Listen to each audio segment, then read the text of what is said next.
usar mucho micro porque a mí me gusta usar pizarra. Por favor, de rato en rato usaré para despertarlos. Bien, ¿en qué consiste el ciclo cardíaco?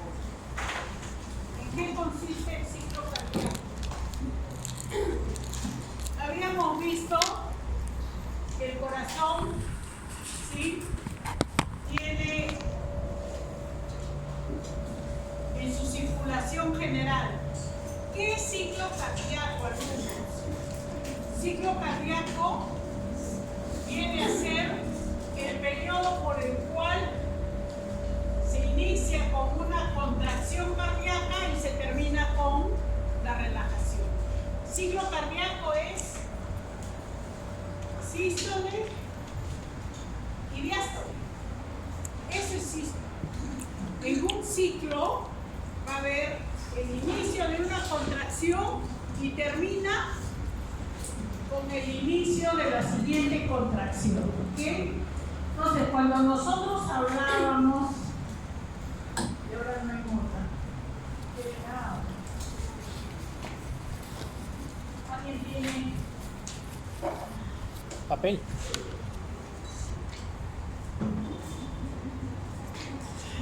¿Traigo papel? ¿Sí o no? Tengo que no tener. Ya, bueno, entonces, pero para hablar de ciclo cardíaco, también tenemos que decir que se va a originar por un potencial de acción que ya lo hemos visto, ¿sí? ¿Qué es un potencial de acción? Un potencial de acción viene a ser el ingreso, la información que se va de célula a célula, ¿ok? Entonces, para yo hablar de ciclo cardíaco, tengo que saber la circulación general. Voy a escribir encima de esto porque no hay foto. No se aurícula derecha, ventrículo derecho, aurícula izquierda, ventrículo izquierdo. Tenemos 4 válvulas. Tenemos la pulmonar y la aorta. ¿Okay? ¿Cómo está dado la circulación del corazón? Habíamos dicho que va a llegar sangre no oxigenada por la vena cava inferior y vena cava superior, llevando sangre no oxigenada. ¿Ok? Esta sangre va a ingresar por la aurícula derecha, el ventrículo derecho, va a salir por la válvula pulmonar hacia la arteria pulmonar, se va al pulmón, se oxigena y va a regresar esta sangre por 4 venas pulmonares, así se llama, venas pulmonares, está regresando sangre oxigenada. ¿Por qué se llama vena si está llevando sangre oxigenada? ¿Por qué no se llama arteria? Porque lleva el flujo dentro del corazón. Su compañera dice porque lleva el flujo dentro del corazón. Fácil, alumnos, por la histología. Como son los que llevan mucha presión y volumen, histológicamente estas venas se comportan como realmente distensibilidad de llevar buen volumen y presión como una vena, pero se denomina venas pulmonares. Están llevando oxigenación a la aurícula izquierda, pasa por la válvula mitral, sale oxigenada y va a salir por la válvula aorta a la aorta para poder llevar el oxígeno a los pulmones. Para hablar de ciclo cardíaco es esto, pero que está englobado desde el inicio de una contracción y termina con el inicio de la siguiente contracción. En conclusión, todo ciclo cardíaco está conformado por sístole y diástole. ¿Ok? Pero en esta sístole y en esta diástole va a haber elementos de actividades físicos, mecánicos, de ruidos cardíacos, electrocardiograma, de volumen, curvas de presión, que va a pasar en este proceso. Y para que ustedes me puedan entender rápidamente, ¿me escuchan por favor los de atrás para no usar micro? ¿Sí? ¿Me escuchan los de atrás? Ok. Miren, en el ciclo cardíaco vuelvo a señalar, Va a haber movimientos cinéticos, movimiento de flujo, va a haber fonocardiograma, ahí va a verse representado el electrocardiograma, ¿no? Todo eso sucede en un ciclo cardíaco. Voy a hacer lentamente como dibujo en la pizarra y luego lo voy a explicar en el PPT. Un ratito quiero que me escuchen, por favor, ¿ok? Miren.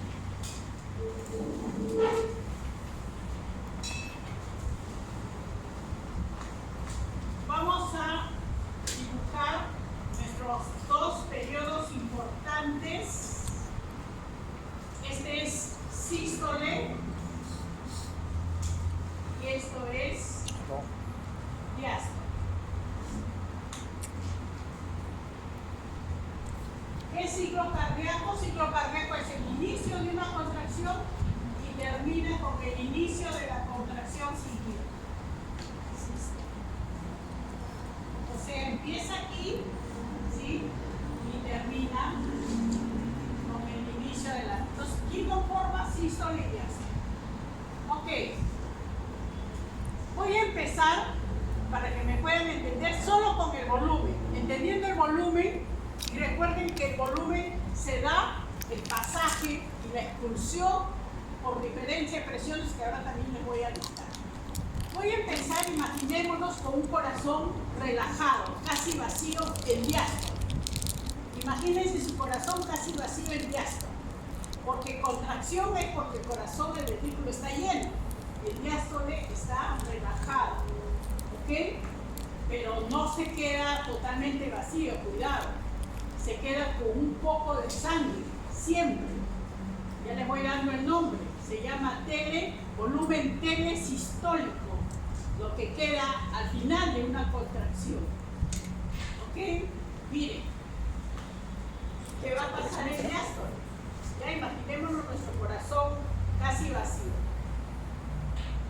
En un primer momento, cuando el corazón está casi vacío, ¿qué va a pasar? Las cuatro válvulas, por milésimas de segundo están cerradas. ¿Ok? Porque ya se terminó de inyectar toda la sangre a través de la aorta y la pulmonar. Entonces, los ventrículos están casi vacíos. Voy a hablar solamente, imaginemos el ventrículo izquierdo, está casi vacío. Y por milésimas de segundo antes de diástole, las cuatro válvulas van a estar cerradas. A esto se conoce con el nombre de relajación isovolumétrica. Antes de diástole. Y en el periodo diastólico va a haber tres procesos importantes. ¿Ok? La primera, llamado de vaciado o vaciado rápido. O la fase de llenado rápido. ¿Ya? La fase de llenado rápido.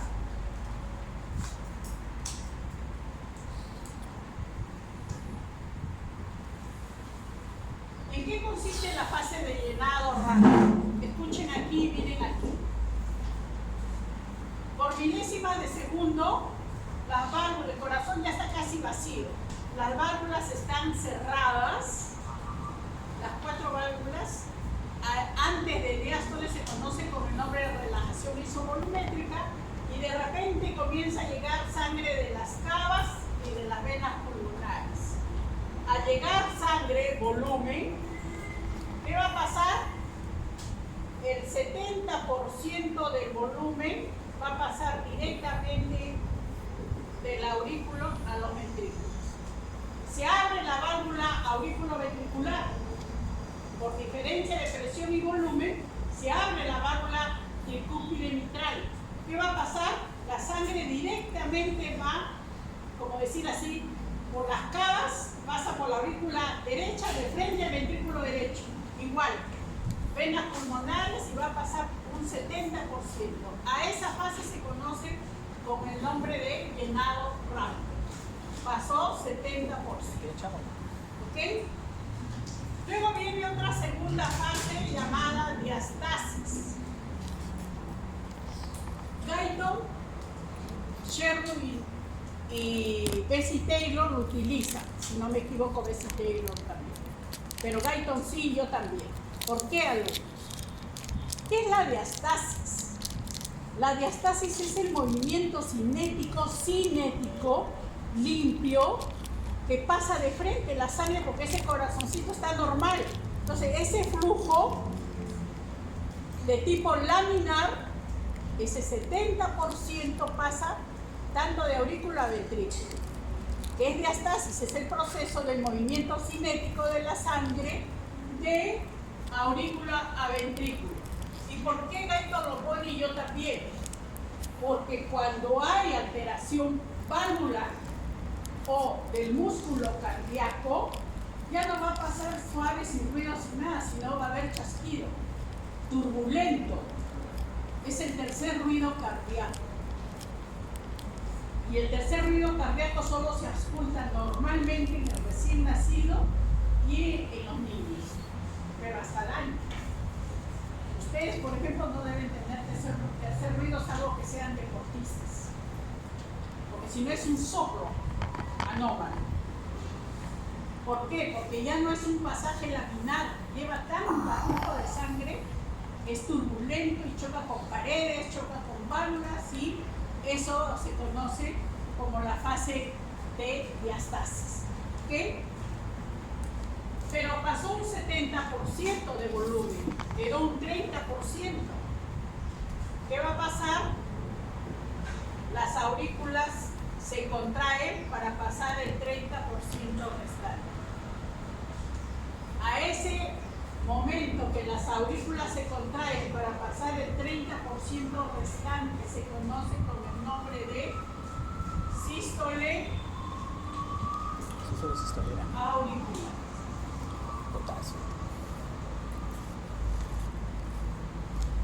Y en la sístole auricular hay eventos de presión y de volumen.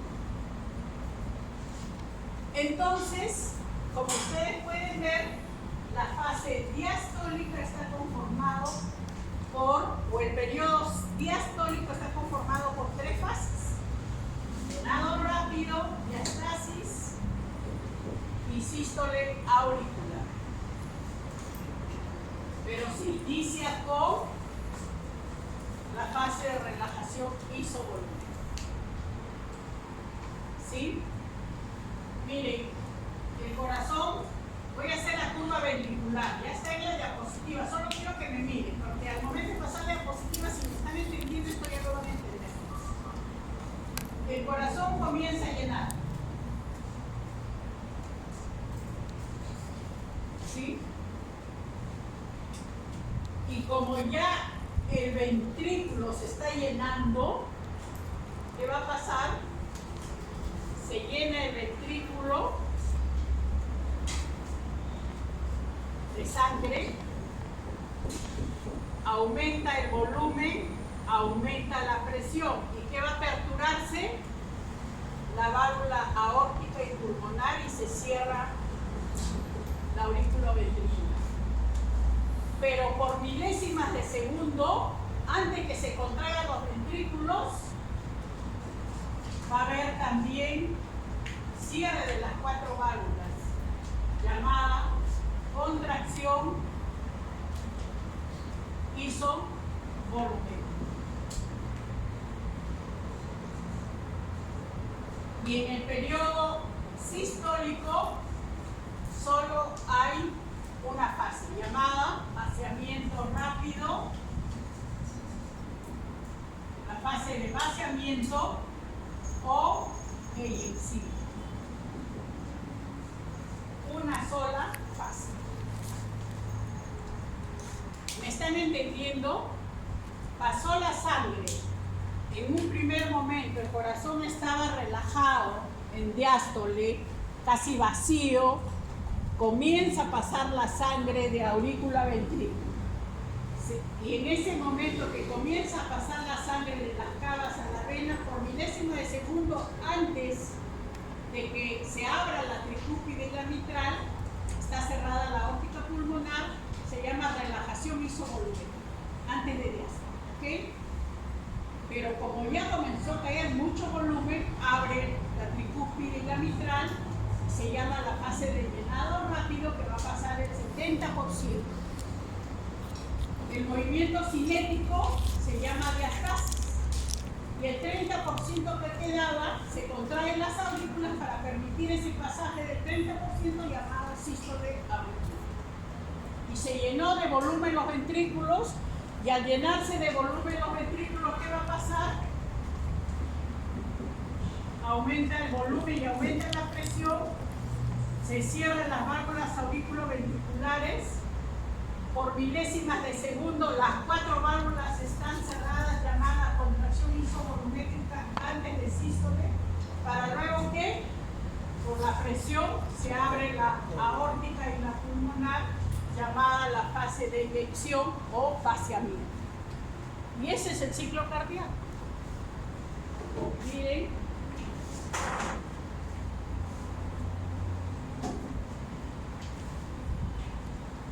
Las dos están bien, las dos están bien. Eso es obvio, se cierran. Las dos están bien, también se cierran a pelotazo. Las dos están bien.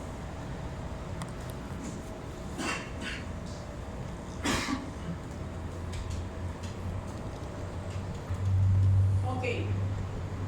Entonces, aquí ustedes están viendo el famoso ciclo cardíaco, que va a haber procesos y eventos de despolarización celular, contracción miocárdica, movimiento cinético de volumen, de presión, apertura y cierre de válvulas, ¿sí?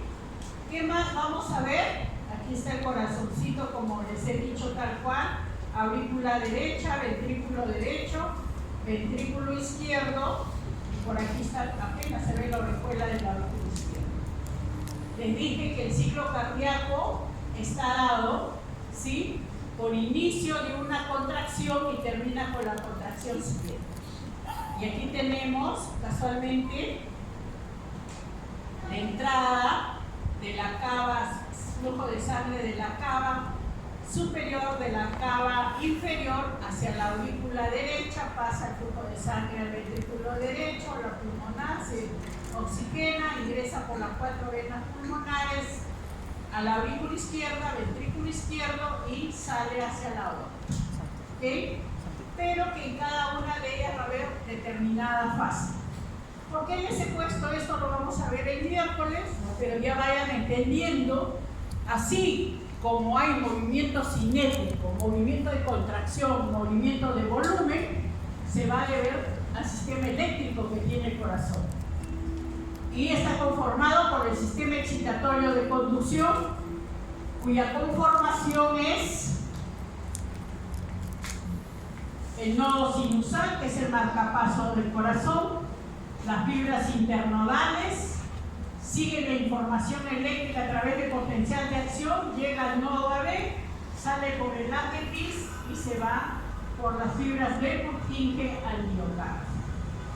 Ya les voy comentando, ya el martes esto vamos a estudiarlo con mayor amplitud, ¿sí? Solo que ya les voy diciendo que el corazón, si se dan cuenta, tiene 2 componentes importantes, mecánico y eléctrico.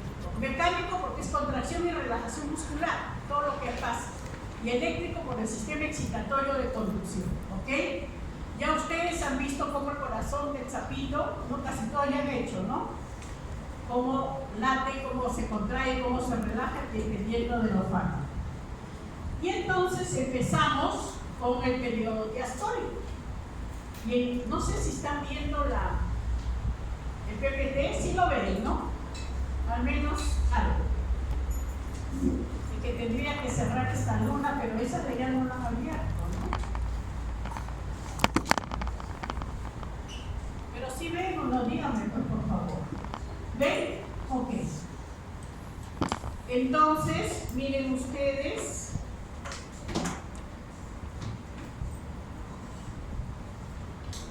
por milésimas de segundo, miren, la válvula tricúspide mitral está cerrada, la tricúspide está cerrada, la aórtica está cerrada y la pulmonar está cerrada.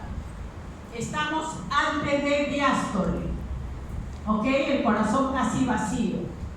A este periodo donde las 4 válvulas están relajadas, cerradas, se conoce con el nombre de relajación isovolumétrica.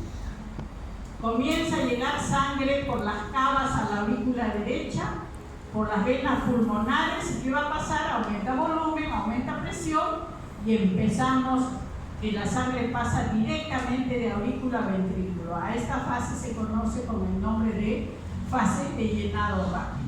¿Cuánto pasa en porcentaje el volumen de sangre? 70%. 70%. ¿Sí? La fase de llenado rápido, también llamada fase ventricular. Es así como se ve en el ecocardiograma. ¿Ok? Está llenándose, pero este flujo cinético pasa a través de un flujo laminar, sin ser turbulento, sin chocar con paredes. A eso se conoce como la segunda fase llamada diástasis, ¿no? Se sigue llenando el corazón, los ventrículos de aurícula a ventrículo a través de un flujo laminar llamada diástasis. ¿Por qué la importancia de diástasis? No lo van a ver, Gano no lo tiene, Smith no lo tiene, varios fisiólogos no lo utilizan, pero yo sé que esto sí les va a servir, por eso yo sí quiero que recuerden este flujo que representaría, si es patológico, el tercer ruido cardíaco. ¿Ok? ¿Por qué? Porque ya les he dicho que si es turbulento y choca paredes, se va a escuchar como el tercer ruido, que los únicos que tienen normal son los recién nacidos y los niños hasta el año, y los deportistas. ¿Ok? La fase de llenado rápido, la fase de diástasis, y luego había un 30%, se contrae las aurículas y termina de pasar la sangre de aurículo a ventrículo. ¿Cuánto es el volumen? El volumen que pasa de aurícula a ventrículo. ¿Cuánto es el volumen de sangre? De 120 a 130 mililitros. A ese volumen, a ese pasaje de volumen de 120 a 130 mililitros, se le conoce con el nombre de volumen telediastólico. ¿Ok? ¿Qué es el volumen telediastólico? Es el volumen que pasa de aurícula a ventrículo. ¿De cuánto es? De 120 y 130 mililitros. Eso es volumen telediastólico. Perfecto. Se comienza a llenar nuestro corazón, ¿sí? Se comienza a llenar, porque no veo, se comienza a llenar el volumen de sangre, se contraen las aurículas y hay aumento de volumen y aumento de presión, y por milésima de segundo se cierra la mitral, la tricúspide, la pulmonar y la aórtica. Pero ya los ventrículos están llenecitos, a punto de ¿qué? De abrir la aorta y la pulmonar. A ese periodo, antes de sístole, se lo conoce con el nombre de contracción isovolumétrica. Cuando las 4 válvulas están cerradas antes de sístole, como ven ahí, se conoce con el nombre de contracción isovolumétrica. Para luego seguir el periodo sistólico, que tiene una sola fase, que es la fase de eyección. Va a eyectar el volumen de sangre del ventrículo derecho a través de la arteria pulmonar y el del ventrículo izquierdo hacia la aorta. Alumnos, ¿cuánto es el volumen que se eyecta? ¿Cuánto es el volumen que se llena? Voy a despertar. Están con sueñito, pero no importa. ¿Te acuerdas? ¿Cuánto es el volumen que dije? ¿Es anotado? No, el volumen telediastólico. 120 a 130. ¿Ok? Telechumífero. Ya se llenó. ¿Cuánto llega? eyecta 70 a 80 mililitros. ¿Cómo se llama ese volumen? Volumen sistólico. Volumen sistólico. ¿Qué es el volumen sistólico? Es el volumen que eyecta el corazón de los ventrículos hacia los grandes vasos. ¿De cuánto es? De 70 a 80 mililitros. ¿Ok? ¿Cuánto queda? Entonces, cuando yo les decía que los ventrículos no quedan vacíos, ¿cuánto queda? 40 si es 80 y si estamos hablando de 120, ¿no es cierto? Muy bien, muy bien. Y si hablamos de 130, ¿cuánto queda? 50.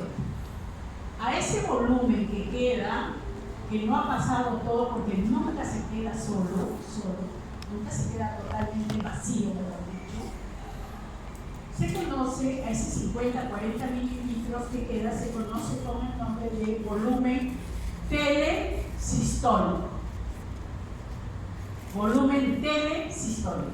Hay tres volúmenes: telediastólico, sistólico y telesistólico.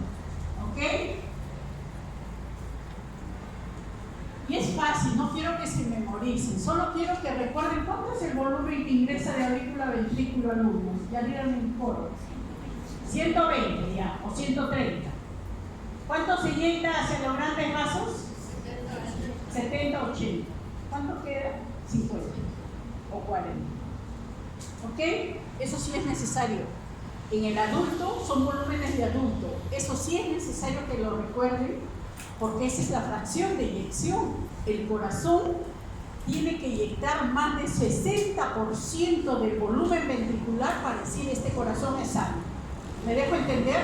O sea, tiene que eyectar un 60% del volumen para decir este corazón es sano. Si la fracción de eyección está por debajo del 60-50%, es un corazón insuficiente. Es un corazón que hay que preocuparnos, algo debe estar pasando, no sabemos qué, tendríamos que estudiar al paciente. ¿Okay? Por eso la importancia de conocer estos volúmenes. Bien.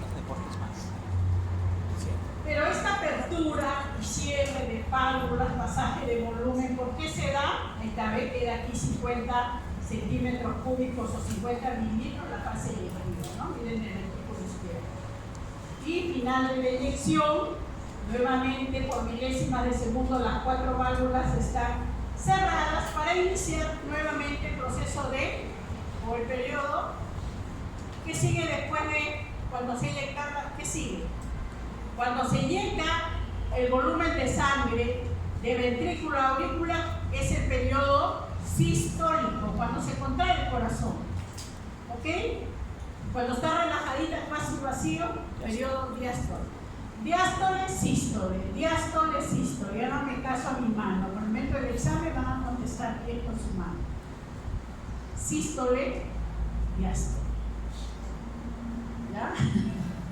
Entonces, cuando ya se termina de eyectar, ¿sí?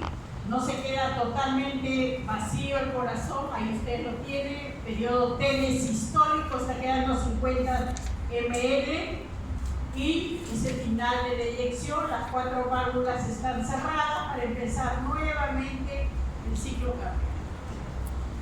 ¿Ok? Eso es el ciclo cardíaco. Pero en todo este proceso va a haber aperturas y cierres de válvulas que ya lo hemos visto, primer y segundo ruido, ¿no? El primer ruido está dado por el cierre de las válvulas auriculoventriculares y el segundo ruido por las válvulas pulmonares. ¿Qué más vamos a ver? Y ahí están las presiones, que eso sí necesito que lo copien, ¿ok? ¿Por qué, alumnos? Porque basado en estas presiones se va a cerrar y se va a abrir las válvulas. Presión de aurícula derecha de 0 a 8 milímetros de mercurio. Presión del ventrículo derecho de 10 a 25 milímetros de mercurio. Y según Gaito hasta 35, y según la experiencia de tantos años de operar, 35 milímetros de mercurio. ¿Ok? Vuelvo a repetir, ventrículo derecho de 10 a 35 milímetros de mercurio. Arteria pulmonar de 10 o de 15 a 35 milímetros de mercurio, igual que el ventrículo derecho. Aurícula izquierda de 10 a 35 milímetros de mercurio.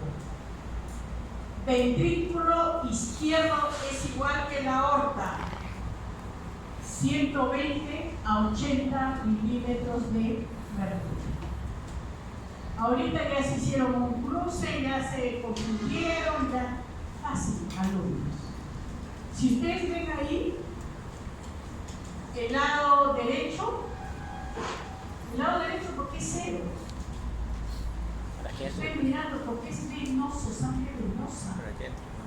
No hay presión, puede ser 2, 3, casi siempre cuando medimos la aurícula derecha está en 2, 3 milímetros de mercurio, pero lo normal puede ser 0 como puede ser 8 milímetros de mercurio. El ventrículo derecho sí debe medir hasta 35 milímetros de mercurio, igual que la pulmonar. ¿Ok? Ventrículo izquierdo, espero que no se olviden, por más que hago la pregunta en el examen, se siguen olvidando, ¿sí? ¿Cuánto es la presión normal del ventrículo izquierdo? Igual que la aorta, igual que la presión de cualquier adulto. ¿De cuánto es el rango?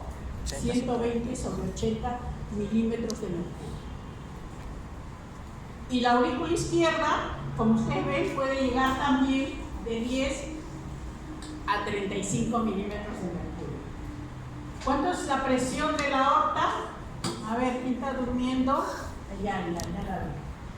¿Cuánta es la presión de la aorta? ¿Quién sabe? Porque ya se dio. Ahí va lo que han hecho presión. ¿Cuánto es tu presión? ¿Me tomaron la presión? ¿Cuánta es la presión normal de un adulto?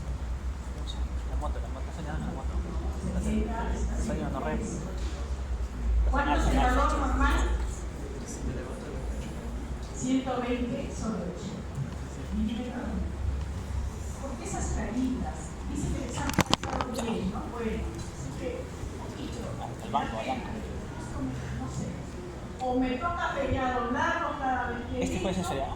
O, ¿Qué? ¿verdad? El año pasado me pasé toda mi clase por un trabajo. virtual. ¿Hay feriado, de verdad, el jueves? ¿Sí es feriado? Y ahora examen de Trabajador, si no se trabaja. el grupo 2 se llena y ustedes están cansados. ¿Cuántos se han organizado?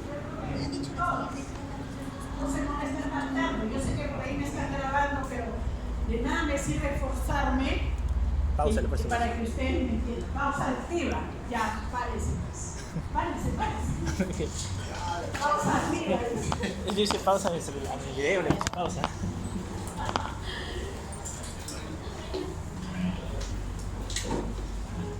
Miren que tenemos hasta las 5, por favor, porque escúchame, por favor, a las 5 para las 5, porque a pesar que es hasta 5 y 10 hay examen, 5 y 10. Tengo que salir a las 5. No, es para las 5 porque para tomar mi examen. Miren, después del examen, sí o sí están agotados. ¿A quién les llena de energía? Bioquímica. ¿Quién les va a llenar de energía? El agua. ¿Qué más le va a llenar de energía? Glucosa. Dulce, caramelo, chicle, chocolate. Aunque a otros que han comido, ¿no? Olvídense, ya la glucosa se ha dado mi bien crudo. De izquierda a derecha. Este corazón ya no va a ser así. Va a ser un corazón de ventrículo derecho hipertrófico. Va a llevar mucho volumen y mucha presión. Ese ventrículo ya no va a ser presión 35 como máximo. Va a ser 50, 60 milímetros de mercurio y esa misma presión va a tener la arteria pulmonar. Por eso que cuando hay hipertensión pulmonar, si no tratamos o si no operamos como es esta anomalía, se mueren por hipertensión pulmonar, todos los pacientes. No se ponen niños azules, esa es otra patología, sino que la presión de la arteria pulmonar es tanta, más de 50, 60, ¿qué va a pasar? Ese aumento de presión, vasoconstricción. ¿Va a llegar buen flujo a los pulmones? No. Al no llegar buen flujo a los pulmones no se va a oxigenar bien. Y al no llegar buen oxígeno no va a llegar al aurículo izquierdo ni al ventrículo izquierdo. Y ese paciente no va a permitir llegar una cantidad como corresponde a los tejidos y se vuelve insuficiente. El miércoles le voy a enseñar una foto de un niño con célula. ¿Okay? Sería lo que voy a... Ahora no he podido ponerle porque le he tomado recién hoy día, ya no me alcanzó, pero lo he tomado cuando lo encontré en la Malleque hace un mes, lo hemos traído aquí. Ya la mamá solo está esperando que fallezca esta criatura. Bien, de igual forma, alumnos, ¿qué va a pasar si yo tengo, esto está bien, pero sin embargo mi válvula en el adulto? ¿Qué va a pasar si esta válvula mitral está insuficiente? ¿Qué quiere decir? Que no se cierra completamente. Y entonces, en vez de cerrarse la válvula, va a pasar un poco de volumen del ventrículo izquierdo a la aurícula izquierda. ¿Y qué va a pasar? Esa válvula es insuficiente, el corazón ventricular izquierdo no va a tener el volumen necesario para inyectar hacia la aorta. Por lo tanto, a ese paciente, ya que vivimos de oxígeno y de energía de ATP, ese paciente va a ser una insuficiencia cardíaca. ¿Me dejo entender por qué la importancia de las presiones y los volúmenes? Ok.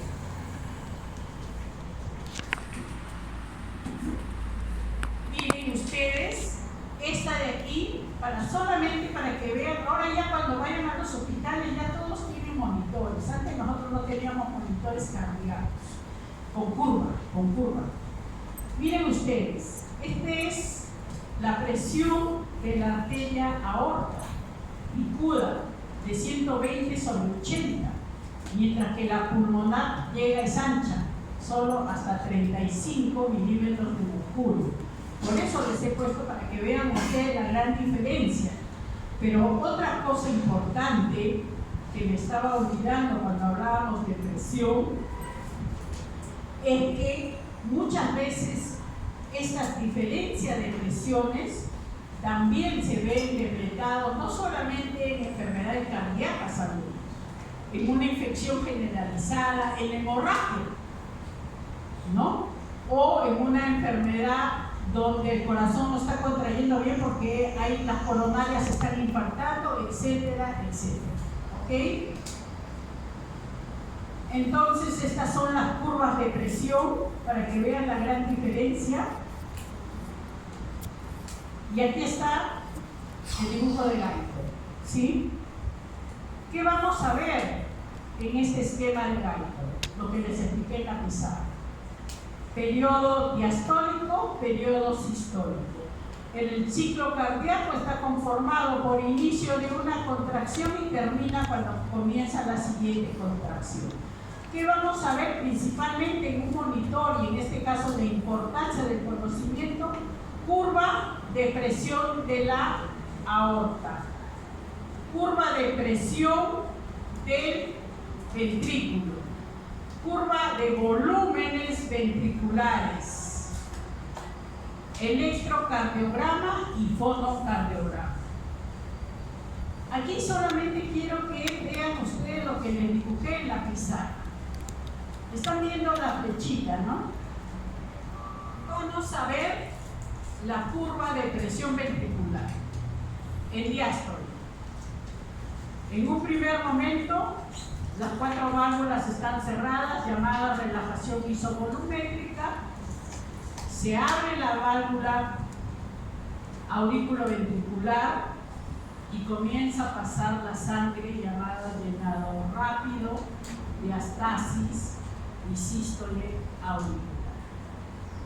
Esta curva que estamos viendo se está llenando, es la curva de presión, mientras que miren cómo se va llenando el volumen, poco a poco, hasta completar. ¿Cuánto es el volumen?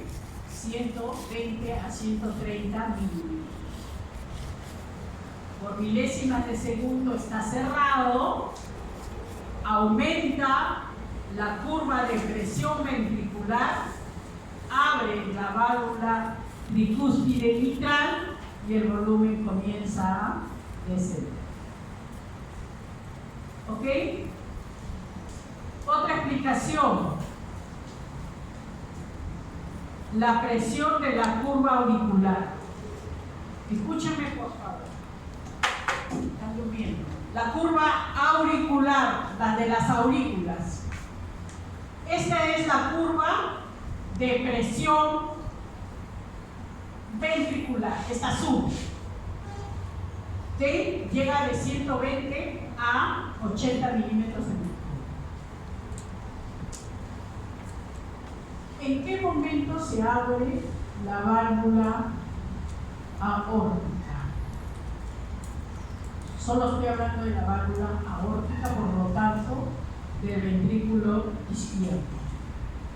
Cuando la presión sobrepasa los 80 milímetros de mercurio. Cuando se abre la válvula aórtica para inyectar la sangre de los ventrículos hacia la aorta, cuando la presión sobrepasa de 80 milímetros de mercurio. De 80 a 120 hemos dicho que será. Y del ventrículo derecho, cuando sobrepasa 8 a 10 milímetros de mercurio, se abre la válvula pulmonar. Pregunta de examen. ¿Cuánto es la presión con que se abren las válvulas auriculoventriculares? ¿Cuánto es el ventrículo derecho? Acabo de decirlo. De 8 a 10 milímetros de mercurio. Y ventrículo izquierdo 80 a 120. de 80 a 120. Recién esas presiones se abre la válvula, porque si no, no se abre, no se está llenando. Bien, vuelvo a la curva auricular. ¿Y por qué si quiero? ¿Se acuerdan de la aurícula? Por ejemplo, la aurícula derecha, ¿cuánto es la presión? De 0 a 8. Por eso es que no llega ni a 10 ni a 20. Mientras que la aurícula izquierda sí llega hasta 35. ¿Pero por qué quiero que se aprendan aquí? Porque van a ver estas curvitas como van a ver en el monitor. La curva de presión de las aurículas tiene 3 curvas importantes. La curva A, la curva C y la curva V. Y ustedes dirán, doctores, ¿pero por qué me enseñan? Porque sí lo van a ver en el monitor todos los días de su vida, cuando esté ahí. ¿Qué representa la curva A? Fácil. Cuando las aurículas se contraen. La curva A hay una pequeña elevación cuando la sístole auricular. Como se contraen las aurículas para que pase el 30% restante, está representada por esta curva A. Está a punto de abrirse la aórtica y la pulmonar. En el momento que se abre, se representa la curva C. Nuevamente ahí aumenta un poquito la presión para inyectar el flujo de sangre. Y finalmente, cuando se va a cerrar las válvulas aórtico y pulmonar y está a punto de abrirse las auriculoventriculares, representa la onda U. ¿Ok? Justo en el proceso de a punto de la relajación isovolumen. A ver, alumnos, yo la clase pasada, sí, yo sé que no he leído mucho. Primer ruido cardíaco está representado por el cierre de las válvulas auriculoventriculares. ¿En qué periodo? Mirando eso, ¿en qué periodo está cerrada las válvulas auriculoventriculares? ¿En sístole o en diástole?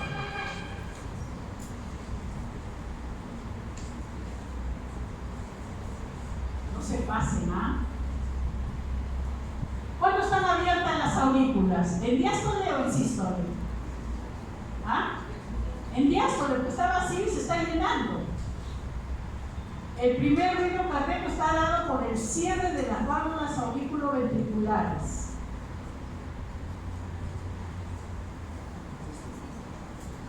¿Quién me dijo? En sístole. En contracción isovolumétrica. Primer ruido cardíaco. Contracción isovolumétrica. Justo en ese momento, cuando se cierran las válvulas auriculoventriculares. Segundo ruido cardíaco. ¿Qué válvulas están abiertas? Estoy hablando mal. Segundo ruido cardíaco, de cierre de válvulas aórtica y pulmonar. ¿En qué periodo está cerrada la válvula aórtica y pulmonar? ¿El diástole o el sístole? El diástole. Porque el sístole se abre, pues. ¿Ves? Así tienen que jugar con su corazoncito, con dibujo. No me están entendiendo, pero porque están lanzados algunos sí. ¿Ok? Ahora ustedes me dirán, doctora, pero ¿qué tiene que ver con la parte médica? Sí tiene que ver, pues, tiene que ver el primer y segundo ruido, porque lo que ustedes van a encontrar en patología son ruidos cardíacos. Lo que ustedes van a encontrar son soplos de insuficiencia, soplos de estenosis valvular, soplos de turbulencia de pasajes en más alumnos. Ahora existe fonocardiograma, ecocardiograma, ya la modernización para ustedes lo tienen a flor de piel. En mi época, cuando daba cardíaca, ¿cómo diagnosticábamos que tenía un CIB? ¿Cómo diagnosticábamos que tenía una comunicación interauricular, interventricular, una persistencia de conducto arterioso, una insuficiencia de la válvula mitral? Todo era por el endoscopio, todo diagnosticábamos por el oído. Todos, médico general, no era necesario que no se cardiólogo. Para que vean, antes era puro sonido, porque sí se ocultan los ojos. Y me da gusto, porque ustedes, es verdad, cuando hagan su CERU, no son cardiólogos, pero ustedes sí van a saber determinar un soplo. No saben de qué, no importa. A mí me da gusto cuando me llama, por ejemplo, este año me ha llamado una celulista de Guantavelica y otro de Cuba, de la Ricardo Parra, exalumnos, porque ellas son médicos, que están haciendo su CERU, para decirme que han encontrado un niñito con soplo que a ella me parece que fuera CIB, y el otro médico me dijo que parecía que también era un CIB. Los he traído y los dos son CIB. Los soplos determinan la patología y podemos salvar. Me han mandado un niño de 8 años de Huancavelica y el de Puno tiene 5. Y esos corazones están grandes, pero vamos a operar, ¿no? Ya llegaron y los vamos a operar a mi institución.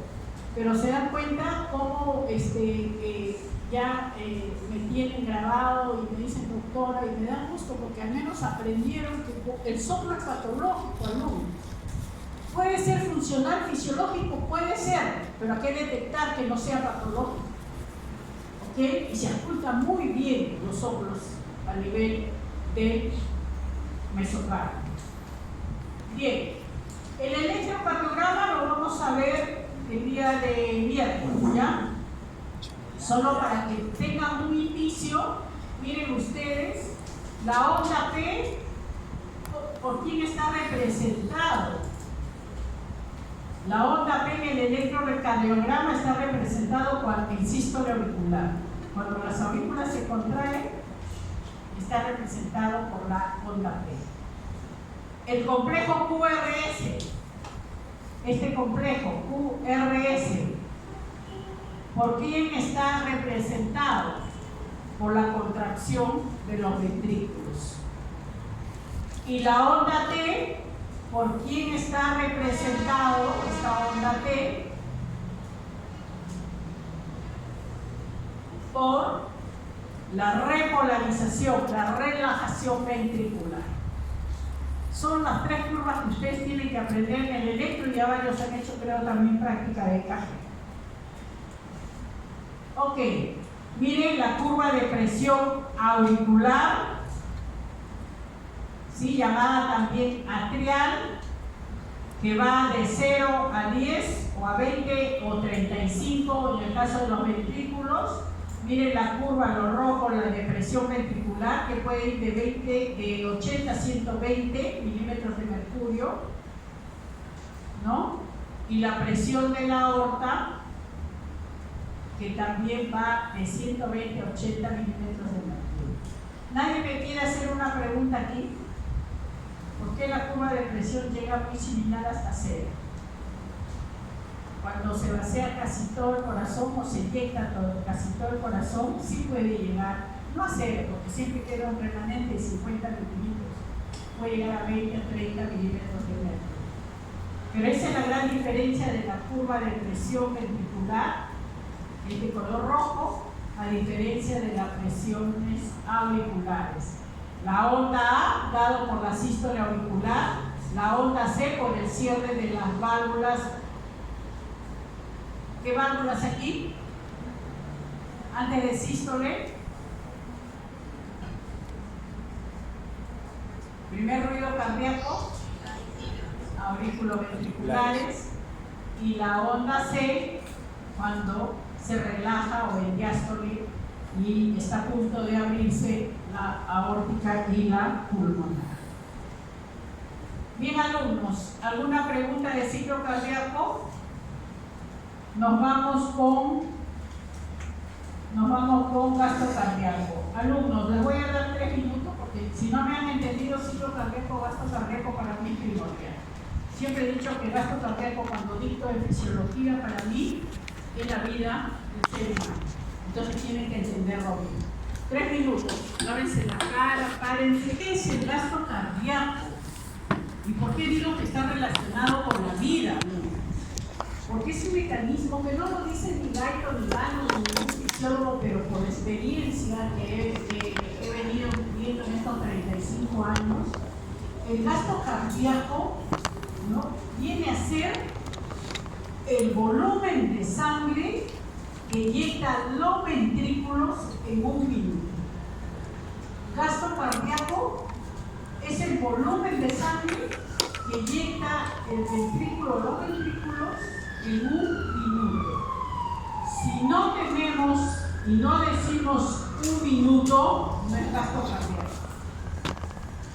¿Ok?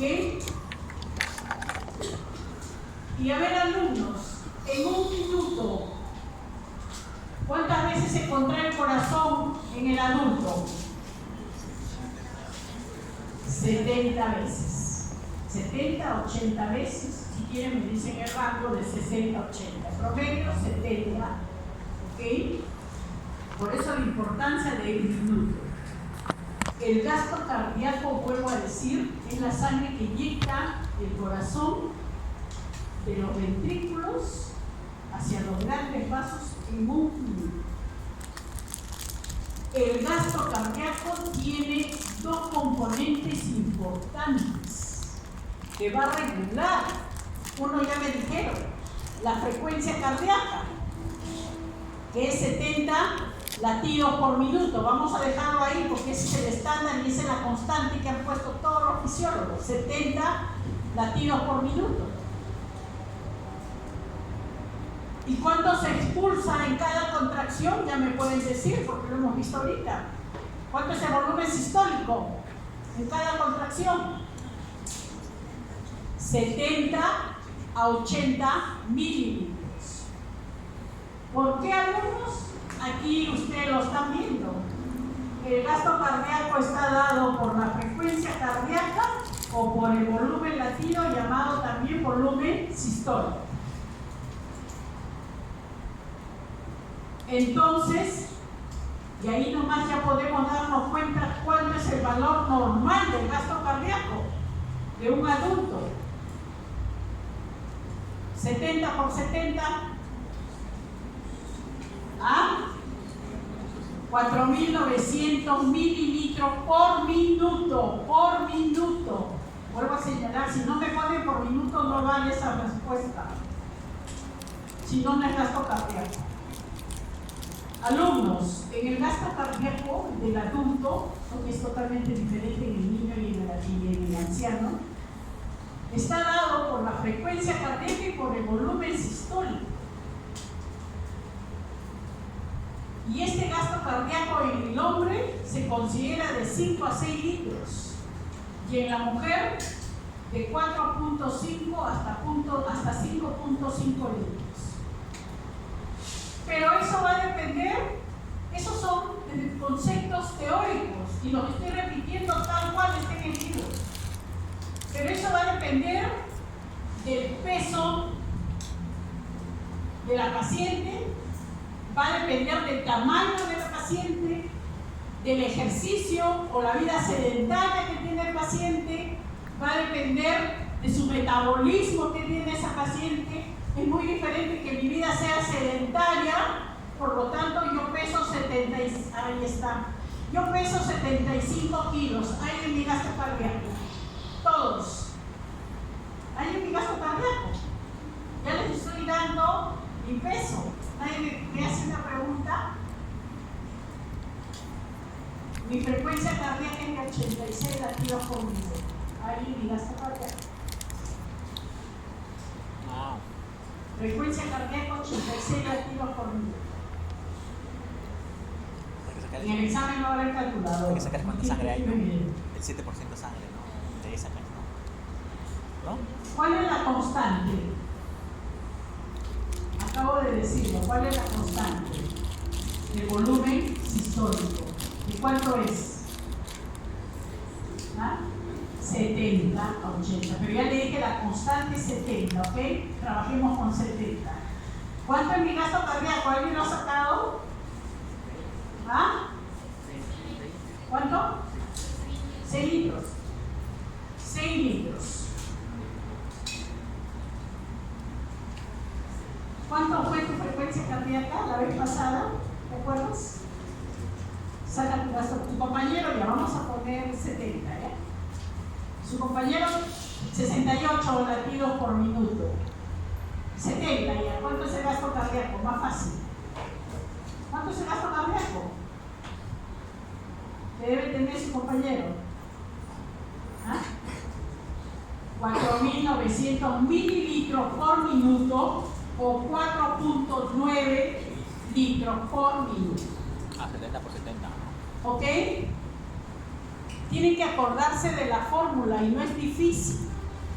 El gasto cardíaco viene a ser y se define como el volumen que se inyecta en un minuto de los ventrículos.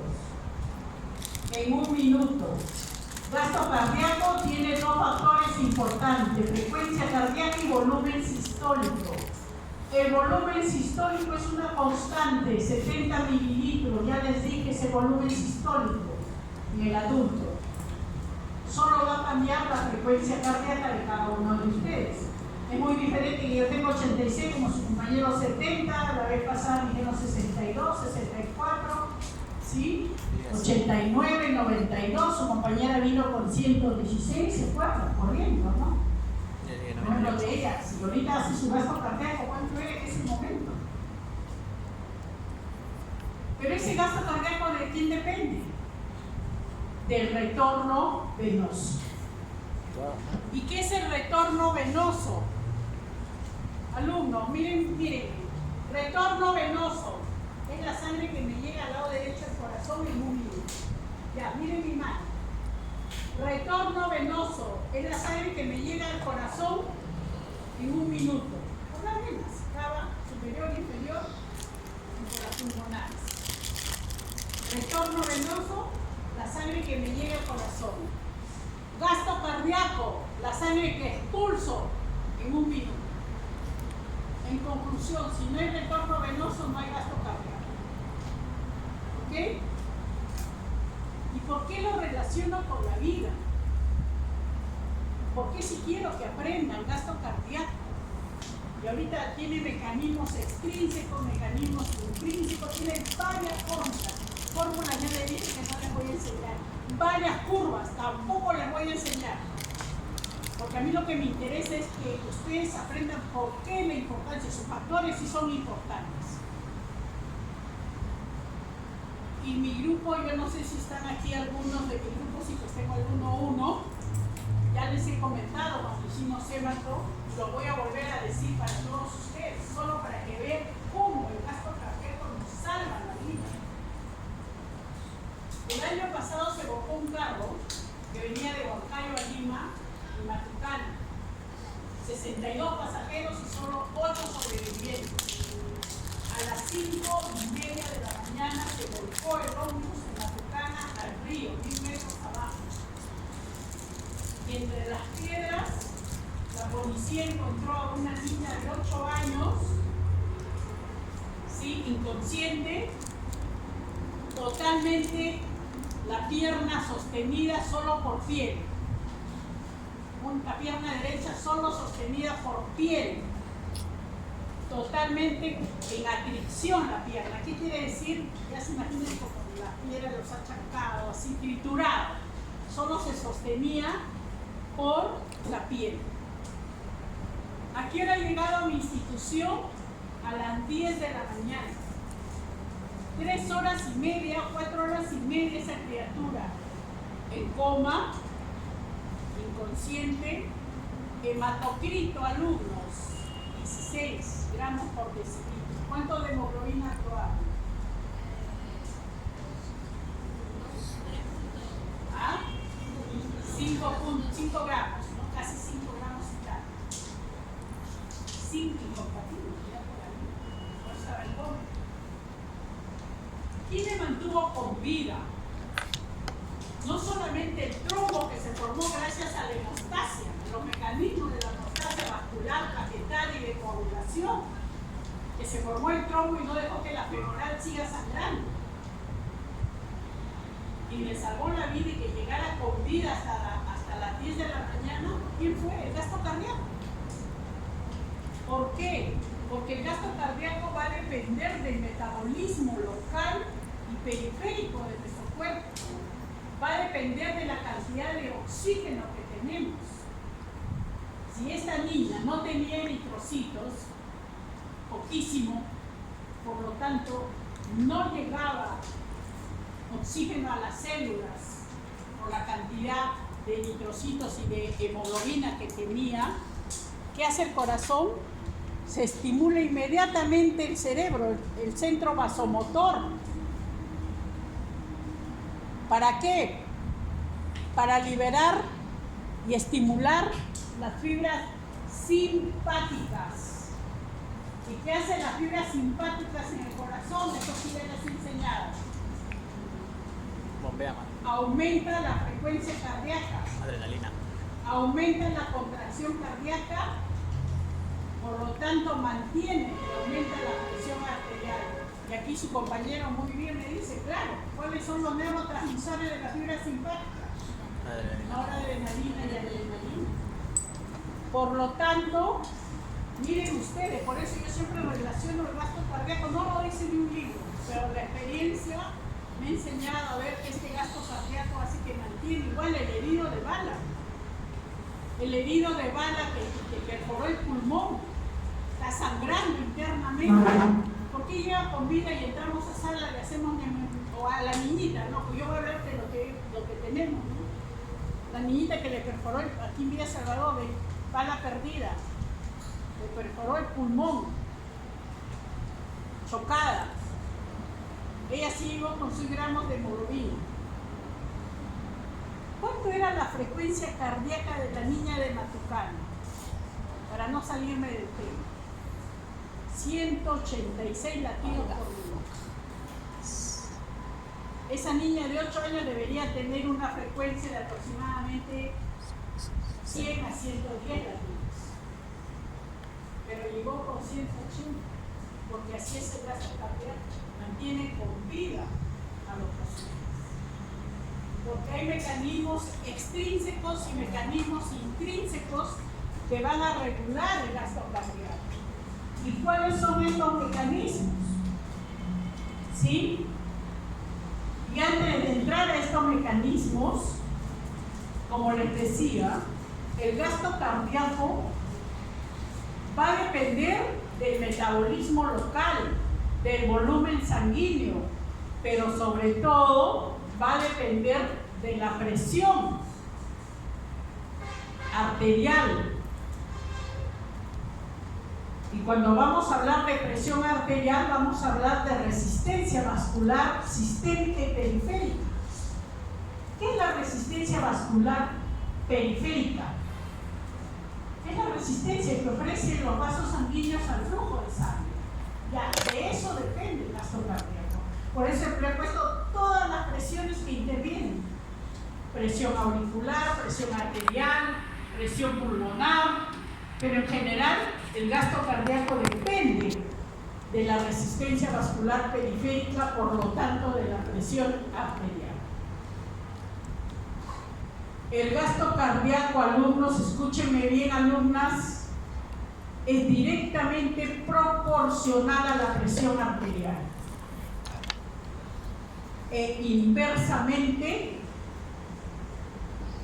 a la resistencia vascular periférica.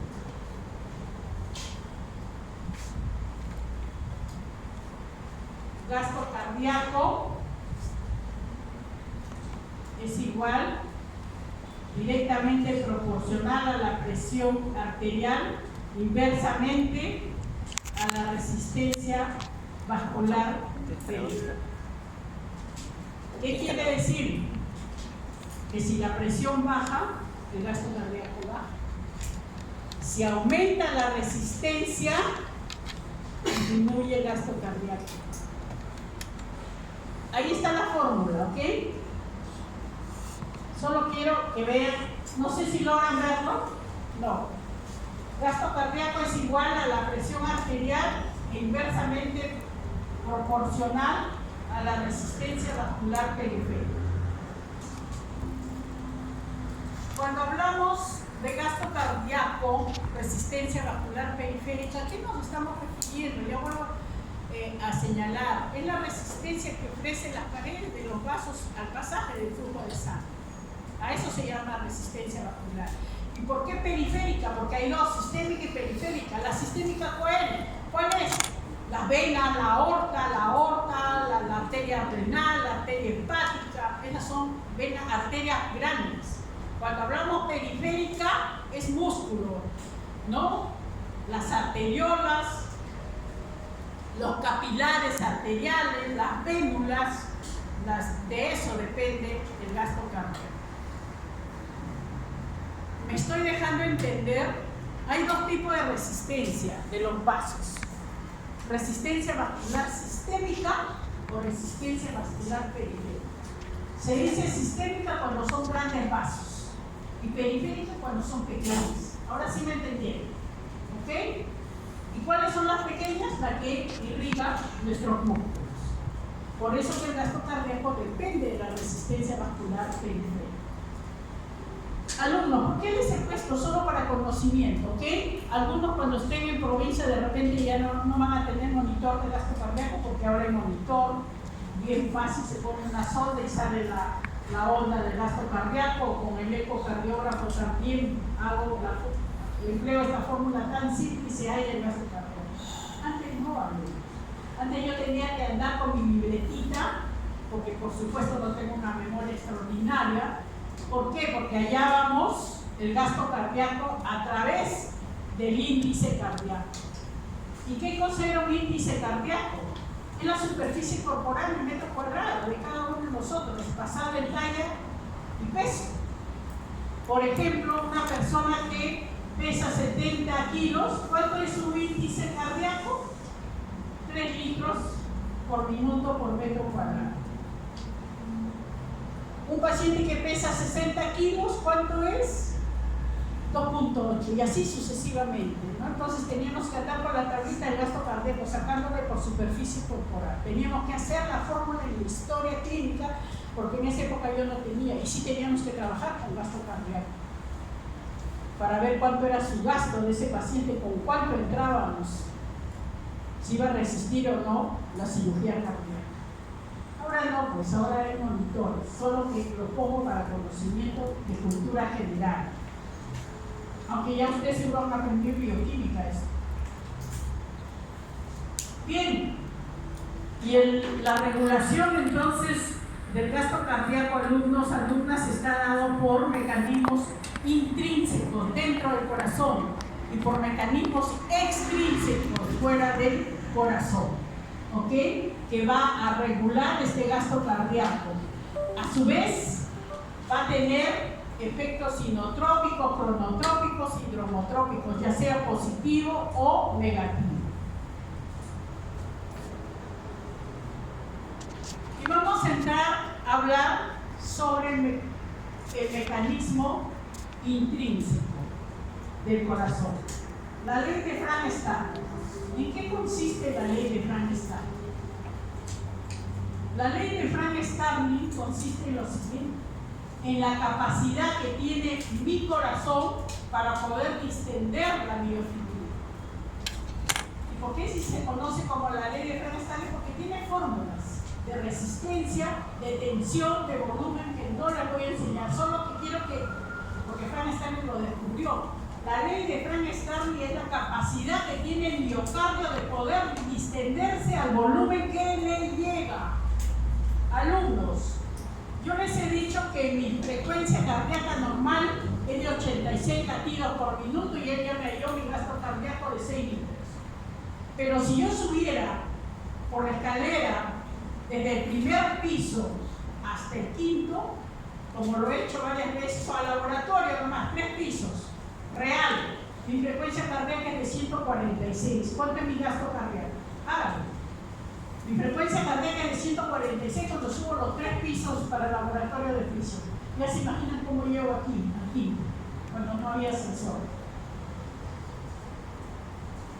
Ahí es mi gasto cardíaco. 10 litros. 10 litros. Y entonces, ¿qué va a pasar si mi corazón está acondicionado a recibir 6 litros todos los días? ¿Qué va a pasar, alumnos? Esa es la ley de Frankenstein, que mi corazón está preparado para recibir un volumen extra gracias a la distensibilidad del miocardio, gracias a la distensibilidad de la fibra miocardio. Y por eso va a recibir los 10 litros. Y no le va a decir, no, solo 6 y el resto te regresas. No, pues, alumno, no es así. Esa es la ley de Frankenstein. ¿Hasta cuándo dicen los fisiólogos que pueden tolerar normalmente? 13 a 14 litros por minuto. Pero un deportista, y sigue diciendo lo mismo Gaito, desde que yo estudiaba fisiología, no ha cambiado, sigue diciendo lo mismo. 40 litros dice que puede recibir un deportista. Nunca en mi vida lo he visto. Hasta 22 litros he visto un deportista. Guyton dice que esa miofibrina puede recibir en un deportista, en un atleta, en un maratonista, más de 40 litros. Nunca lo he visto. En mi caso, alumnos, si yo subo, miren, hasta el tercer piso, 146. Para que me puedan entender, miren, todo tiene un límite. Cuando estuve en Alemania justo haciendo la especialidad de cardíaca, allí los médicos, el personal de enfermería no suben por ascensor, es 8 pisos, no suben por ascensor. Ahí practican el deporte, el ejercicio, ellos saben que es prevención. Y el cirujano o el director, que en ese momento era director del área de cardiovascular, me dice, la sala de operaciones quedaba en el 8º piso. Me dice, el niño ya entró, vámonos a sala. Él era cirujano y yo soy anestesiólogo. Me estaba formando, porque es un alemán que venía todos los años a operar a los niños aquí en el Perú. Pero venía con todo su equipo, anestesiólogo, otro cirujano, perfusionista. ¿Qué hizo? Nos llevó un equipo a perfeccionarnos allá para los tratamientos sujetos.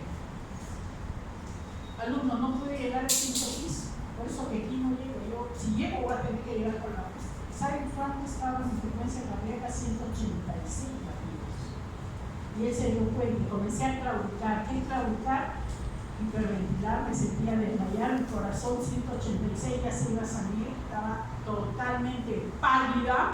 Claro, pues, porque el músculo de la piel hace vasodilatación para poder irrigar lo que está sufriendo y oxígeno. El músculo está sufriendo porque no está acostumbrado a recibir esa cantidad.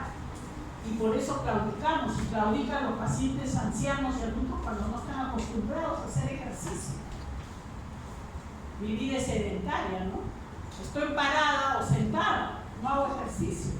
Entonces no toleraba. Y él se dio cuenta. Y en el 5.º piso me dijo, sube con más por ascensor. Y ya no daba. Si yo subía un piso más me iba a desmayar. Porque el corazón tiene un límite. Este estiramiento tiene un límite. Por eso le digo, una persona normal puede hasta 13 a 14 litros por minuto. Sin embargo, ustedes jóvenes y a los que practican deporte pueden tolerar hasta mucho más seguro. ¿Qué otro mecanismo? Esa es la ley de Frank-Starling, la capacidad que tiene el corazón para poder distenderse. ¿Qué otra cosa, qué otra regulación tiene desde el punto de vista del mecanismo intrínseco? La distensión del nodo sino-auricular. Claro, mi corazón late 86 latidos porque eso es normal. Pero cuando subo los 3 pisos, se estimula el nodo.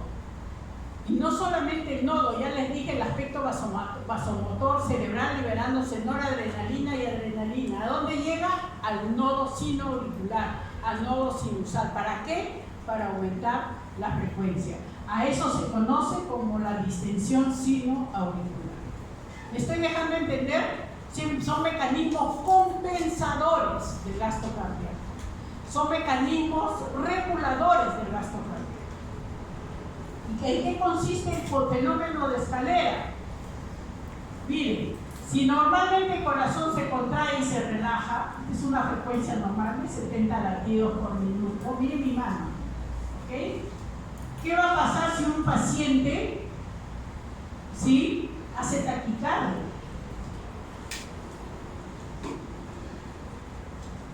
El calcio se acumula. El calcio permite la contracción cardíaca, aumenta la fuerza de contracción, se va acumulando. A ese fenómeno donde se almacena el calcio para permitir, así como está de 80 subido a 140, tiene una reserva miocárdica de calcio debido a una taquicardia. A ese fenómeno se le conoce como el fenómeno de escalera. La reserva de calcio es cuando hay un incremento de la frecuencia cardíaca. O sea, el gasto cardíaco va a tener mecanismos intrínsecos. Distensión de la fibra miocárdica, la de Frank-Starling, la estimulación del nodo sinusal, ¿sí? O llamado distensión del nodo, como dice ahí, tal cual dice Guyton, así los he copiado, o el fenómeno de escalera, que yo tampoco le pondría el fenómeno de escalera, pero no sé por qué lo pone hasta ahora, no entiendo, pero lo he puesto, porque nosotros estamos guiando, ustedes tienen que estudiar gasto cardíaco y gasto cardíaco, el ejercicio, estudienlo, ¿ok? Porque es tanto que leer ahí, tanto en el sentido de aprender, no puedo evitar en una sola hora el gasto cardíaco. Y entonces, ¿qué va a pasar ahí? Comienza a almacenarse el calcio, porque así como se aumenta la frecuencia, va a tener que contraerse muy bien para inyectar el flujo de sangre. Esos son los mecanismos intrínsecos dentro del corazón. ¿Cuáles son los mecanismos extrínsecos fuera del corazón? Ahí ustedes ven el sistema nervioso autónomo en un paciente que está con anemia, que está con una hemorragia. ¿Qué va a pasar? ¿Sí? El sistema simpático se va a estimular a través de la noradrenalina y adrenalina y va a aumentar la fibra, va a aumentar la frecuencia cardíaca. Pero acá hay algo importante y por eso he puesto receptores beta-adrenérgicos. El corazón, a través de las fibras simpáticas, como les dije la vez pasada, la noradrenalina va a tener receptores alfa y beta. Alfa 1, alfa 2, beta 1, beta 2, hasta beta 3 ya. Solo quiero que recuerden algo, ¿ok? Los alfas son constrictores del miocardio. Aumentan la frecuencia cardíaca. Los beta producen vasodilatación de los vasos sanguíneos. Oye, la beta, saben que la beta Pero también estimula la frecuencia cardíaca, sobre todo el beta 1. eso dice el ChatGPT. Alfa es contracción, beta es frecuencia.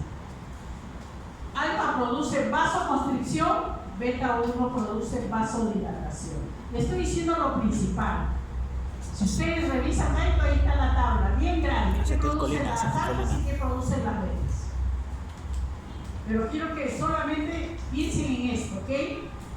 O sea, ¿qué quiere decir? Que la fibra simpática, la noradrenalina, me va a producir taquicardia, pero también me va a cuidar. ¿Por qué? Porque está produciendo vasodilatación en mis vasos periféricos. ¿Para qué me produce vasodilatación? Me está cuidando y me van a entender el gasto cardíaco en el ejercicio. Y luego ahí están qué hormonas incrementan el gasto cardíaco. Ya hemos hablado de la adrenalina, la hormona tiroidea. ¿Por qué la hormona tiroidea regula el gasto cardíaco? Porque la hormona tiroidea, ¿cuál es su principal función? El metabolismo de nuestro cuerpo. ¿Y qué es metabolismo? Bioquímica, ¿qué es metabolismo? O sea, la hormona tiroidea tiene que ver con el metabolismo basal de nuestro cuerpo. ¿Y qué es metabolismo basal? Es las reacciones bioquímicas que ustedes están estudiando. Todas las reacciones bioquímicas aquí nos ayuda la hormona tiroidea. Porque de él depende el metabolismo basal. Y tiene que ver con la estimulación del nodo sinusal. Y luego viene también la insulina. ¿Por qué la insulina? ¿Ya han hecho algo en bioquímica de insulina? ¿Ah? Algo. ¿Qué han hecho? Todavía no hemos hecho endocrino. Pero yo les digo, la insulina es que va a permitir el pasaje, es el mecanismo de transporte de la glucosa a la célula. La célula necesita oxígeno y glucosa. Si no hay oxígeno ni glucosa no rinde. ¿Qué hace la insulina? Es el mecanismo de transporte, es que hace ingresar la glucosa. Entonces, la insulina, la hormona tiroidea, la noradrenalina, la adrenalina, son mecanismos que van a regular el gasto cardíaco. ¿Ok?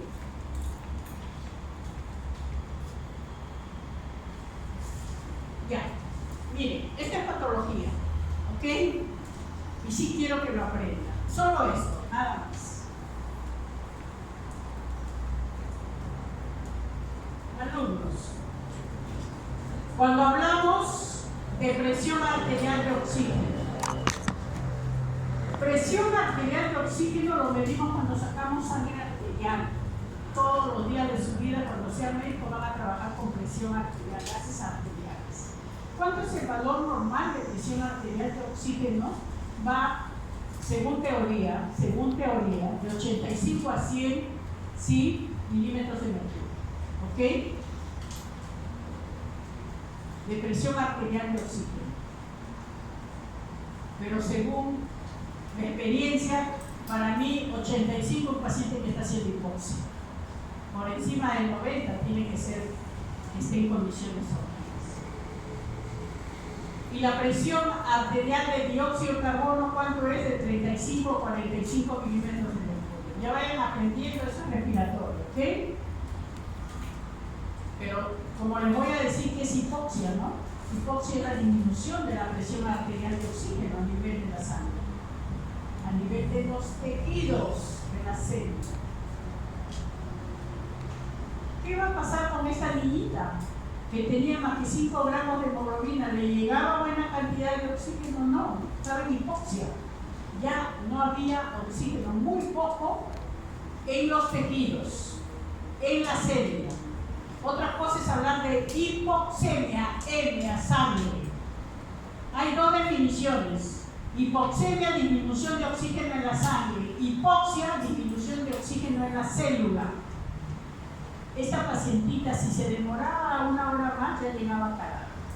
¿Sí? Porque ya 5 gramos, 4 gramos incompatible con la vida. Entonces, cuando nosotros decimos que la hipoxia va a producir un efecto inotrópico positivo, es como una niñita que llegó con 5 gramos, pero llegó con una frecuencia cardíaca de 186 latidos por minuto y con una contracción de leve a moderada. Eso es lo que produce la hipoxia. Pero si sigue desangrándose, ya no va a tener volumen de sangre en el corazón. ¿Cuánto de gasto cardíaco? ¿Va a haber gasto cardíaco o no? Si ya llega una hemorragia masiva. ¿Va a haber gasto cardíaco o no? No, pues ya no va a haber que inyectar, se muere. Por eso dice, la hipoxia de leve a moderada, alumnos, produce inotropismo y cronotropismo positivo en el gasto cardíaco. Pero una severa, muerte. ¿Ok? No quiero que se confunda. De igual forma, la hipocapnia. ¿Qué es la hipocapnia? Cuando usted dan el examen de neuro, de bioquímica, ¿no? Están dando el examen y están ansiosos. Ya su frecuencia respiratoria no es de 14, de 15 ni de 20. Y por eso les comienza a doler la cabeza, ¿no? Ya muchos están cansados, quieren desmayarse y dormir, porque han hiperventilado. Cuando entramos a esta sala llenecito de CO2, olvídense.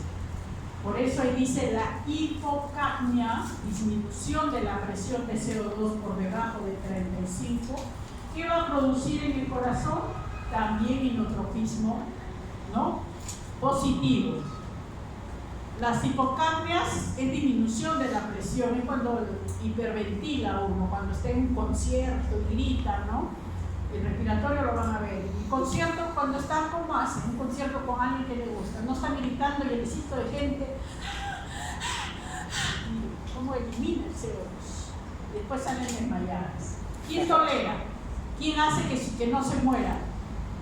El gasto cardíaco, porque ese corazón no está latiendo 80 ni 70, debe estar latiendo 100, 120 latidos, y a pesar que se ha desmayado, porque eso hace el gasto cardíaco, es un mecanismo de compensación miocárdica. Igual, paciente que ustedes han visto cuando fallece un familiar, ustedes han visto en la televisión o de repente lo han vivido, ¿no? Cerca de un familiar, no se desmaya el doliente. ¿Por qué se desmaya? Porque hace números, no al número. Porque llora. ¿Ya llorar qué hace? ¿No? Eliminando cantidad de CO2. Si a esa paciente yo le saco sangre arterial, su sangre de CO2 no va a estar en 35 o 40, va a estar en 26, 24. ¿Y eso qué conlleva? Una menor cantidad de CO2 que se desmaya. Pero lo compensa el gasto cardíaco aumentando la frecuencia y aumentando la contracción. Porque no es patológico, es momentáneo, por eso luego se despierta. O las neuróticas, ¿no? En mi época el internado llevaba cantidad de neurosis, porque las neuróticas también o lloran o gritan, ¿no? Cuando hay neurosis, o lloran neuróticas y neuróticos, ¿ya? Equidad de género. Lloran y se desmayan, y la traían los bomberos, lo traían desmayado, así. Y nosotros ya sabíamos cuando había neurosis, porque no tenía clínicamente un golpe de atropello. ¿Qué le hacíamos? Mire, eso no me grabes eso. Entonces, sobre todo por el normal. Bien, alumnos, el corazón y el gasto cardíaco, como les dije, va a depender del flujo sanguíneo local, del efecto metabolismo tisular y el efecto de fístula arterial. ¿Qué quiere decir? Y aquí voy metiendo un poquito de ejercicio, ¿ok? Gasto cardíaco en el ejercicio. ¿Qué quiere decir esto? Que, por ejemplo, cuando yo subo las escaleras, ahorita estoy parada, mi gasto cardíaco es 6 litros, pero si yo subo las escaleras, está aumentando mi metabolismo del músculo de las piernas. Por lo tanto, en ese momento, alumno, mire, gasto cardíaco en el ejercicio, ya les estoy explicando, ¿ah? ¿Qué va a pasar cuando uno corre o sube las escaleras? Más aún si no está acostumbrado. Los vasos, las arteriolas que están en mi músculo, va a producir vasodilatación para poder llegar un poquito más de flujo en ese músculo que está haciendo ejercicio. Pero mis venas, el retorno venoso se va a contraer, va a producir vasoconstricción. Vuelvo a repetir, arteriolas, vasodilatación para poder irrigar, sobre todo solo en los músculos activos. Pero las venas, los grandes vasos, no estoy hablando de vénulas, venas, vasoconstricción. ¿Quién me regula entonces el gasto cardíaco? El flujo sanguíneo local. En vez de que yo reciba 6 litros, estoy recibiendo 10 litros si subo las escaleras y si corro más todavía. Cuando hablamos del efecto metabolismo tisular, nos estamos refiriendo a que ese músculo que está haciendo ejercicio necesita ATP y oxígeno. Porque si no hay oxígeno ni ATP, no funciona esa célula del músculo liso. Va a sufrir como nosotros los que no hacemos ejercicio. Hay ruptura de capilares, se hincha edema de las piernas, ¿no? Los que han expuesto sustancia P, ya está hoy día el examen, ya me están entendiendo. Pero ¿qué va a pasar con el metabolismo tisular propio? Ese oxígeno, ese ATP es necesario en una cantidad de flujo sanguíneo. Pero si yo estoy haciendo ejercicio y no estoy acostumbrada, se va a liberar ácido láctico.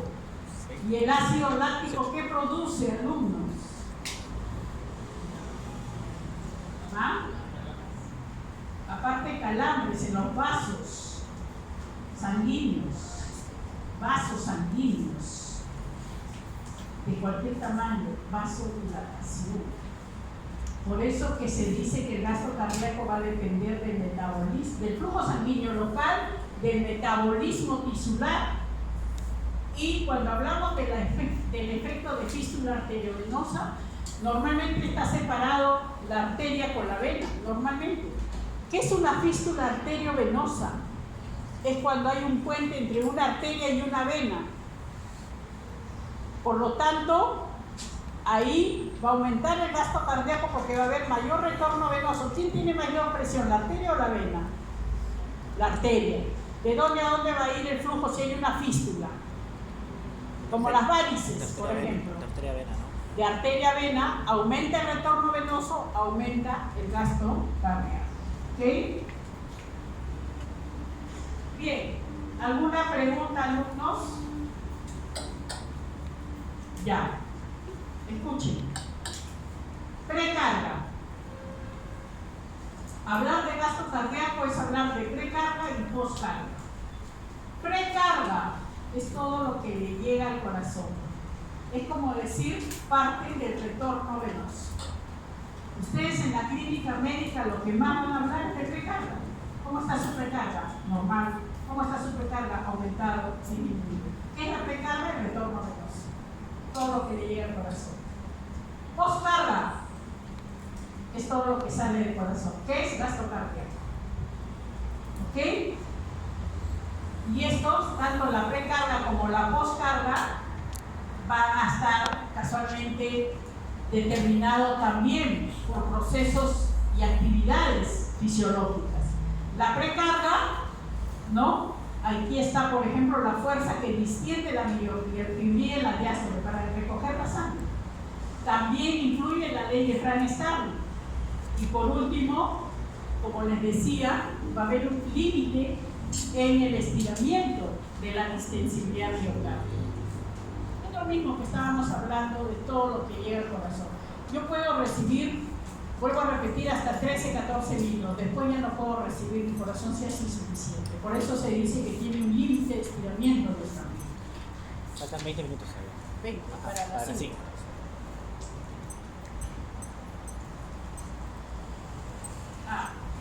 ¿Por qué les enseño a alumnos precarga y postcarga? Porque es lo que ustedes van a manejar en la clínica. Quiero que las chicas, y seguro algunos chicos también, si la ven, hagan esto, por favor. Justo en el pabellón auricular, los del pelito háganse así. Van a sentir crépitos. No, pues no tienes esa sentido. ¿Sí? ¿Sientes?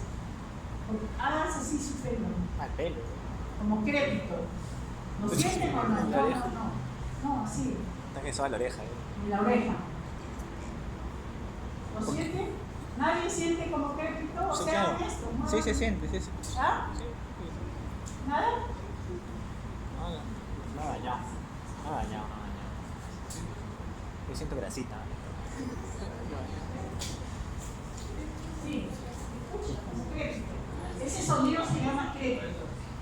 Ese sonido, ¿sí? ¿Lo escucha? Ya, no. Ya lo van a escuchar cuando tengan un paciente con edema agudo de pulmón. Así. ¿Por qué quiero que vean? Cuando aumenta la precarga, cuando aumente el retorno venoso más de lo que es normal, ya sobrepasado el límite, va a haber signos de incremento de precarga que va a ocasionar edema agudo del pulmón.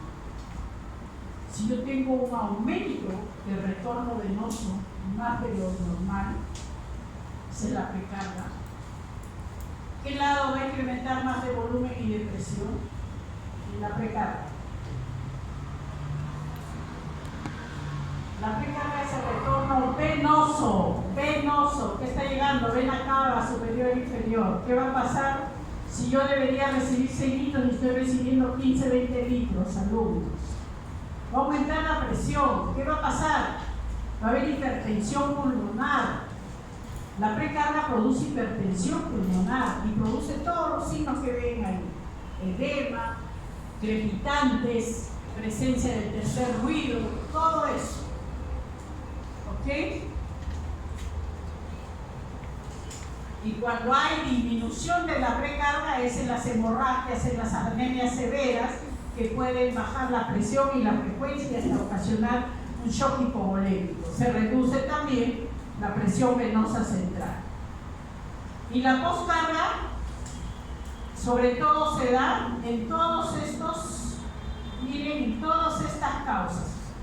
Hipertensión, vasoconstricción, cuando hay enfermedades que van a incrementar como la beriberi, el hipertiroidismo, etc. Y aquí sí, para que lean, por favor, gasto cardíaco bajo es el shock cardiogénico, taponamiento cardíaco, cardiopatías valvulares, enfermedades congénitas, enfermedades metabólicas y reducción del retorno venoso en hemorragias, en estimulación simpática venosa, obstrucción de las venas. Ahí el gasto cardíaco es bajo y si no actuamos puede fallecer el paciente. Miren, alumnos, este es un pacientito y siempre lo pongo y están en algunos libros, y este es mi paciente cuando tenía 8 meses, siempre lo digo, este es mi paciente. Este paciente que ven ahí es mi paciente, es eso, 8 mesecitos, ahora ya tiene 22 años. Miren cuánto saturado, paciente que he visto en varios libros de fisiología internacional, pero es un paciente que ahora tiene 22 años, ¿sí? Aquí hay otro del año pasado, ¿no? Que no se ve bien, pero también es un niño cianótico con tetralogía. ¿Cómo está despiertito este niño? Se va a producir, por ejemplo, cuando hay disminución de la resistencia, ya sea en un sangrado, en una hemorragia. La enfermedad de beriberi, que es alteración de la vitamina B1, que tiene que ver con producción de eritrocito, de tiamina, que va a producir taquicardia. Al aumentar la frecuencia cardíaca, va a aumentar el gasto cardíaco. La fístula arteriovenosa, como hemos dicho, ¿no? La varices. ¿Qué pasa en una varices? Va de izquierda a derecha, aumenta el volumen, aumenta el retorno venoso, aumenta la frecuencia cardíaca. El hipertiroidismo, aumenta el metabolismo basal. Y al aumentar el metabolismo basal, ¿no? ¿Qué va a pasar? Aumenta la frecuencia cardíaca y la contracción del corazón. Los hipertiroideos son con mucha taquicardia, sufren de ellos, aumento de frecuencia cardíaca, por eso se llega gasto cardíaco alto, ¿no? Y la anemia también, pero la anemia leve y moderada. La severa produce gasto cardíaco bajo, porque hasta el punto de fallecer. ¿Ok? Claro, si ya no hay sangre que bombear, ¿va a contraerse el corazón? No, pues ya fallece, por eso. La anemia de leve a moderada produce gasto cardíaco elevado, pero la severa produce gasto cardíaco bajo o fallecimiento. ¿Ok? Bien, alumnos, ¿alguna pregunta? Me faltan 17 minutos. ¿Ok? 5 para la Va a estar lista, ¿no? Sí, un ratito. A ver.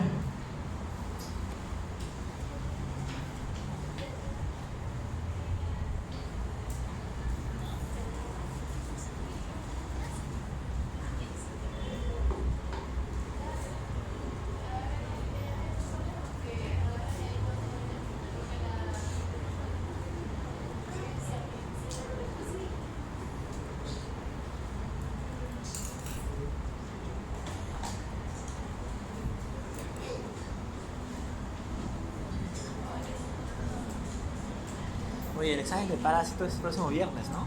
Pensé que era el lunes. No. Ah, ¿no es todos juntos?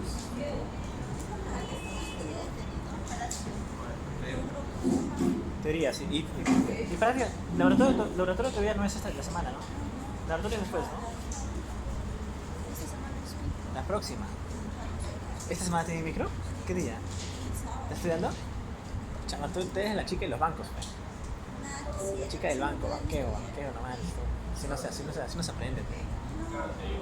Banqueo es pa' bruto.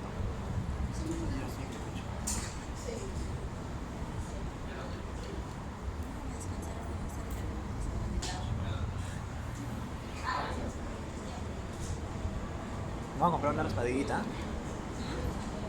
Estoy contento, lo que me has dicho que hay feriado el jueves. No tengo plan, tengo que trabajar. Hoy día bueno, no va a hacer nada, ya mañana ya empiezo a estudiar.